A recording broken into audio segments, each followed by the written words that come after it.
પાટણની સારથીનગર સોસાયટીમાં દશેરાના દિવસે યજ્ઞનું આયોજન કરાયું છે।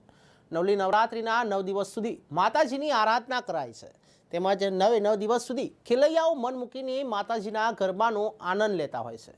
ત્યારે નવરાત્રિના પર્વ પૂર્ણ થતા 10મો દિવસ એટલે કે વિજયાદશમી તરીકે ઉજાય છે। ત્યારે પાટણ ખાતે આવેલ સારથીનગર સોસાયટીની અંદર વિજયાદશમી નિમિત્તે યજ્ઞનું આયોજન કરાયું હતું। જે 2001 પછી ભૂકંપ પછી જે વિકસિત એરિયા તરીકે ડેવલપ થયો, ત્યાં અમારી સારથીનગર સોસાયટી છેલ્લા 20 વર્ષથી અમે પાટણ ખાતે નવરાત્રિ મહોત્સવનું આયોજન કરીએ છીએ। અમારી સોસાયટીમાં 173 મકાનો છે, 173 કુટુંબો સાથે મળી બધા અમે દર સાલ માતાજીની નવરાત્રિમાં જે ઉજવણી કરીએ છીએ અને એની સાથે સાથે દશેરાના દિવસે સામૂહિક હવનનું પણ આયોજન કરીએ છીએ।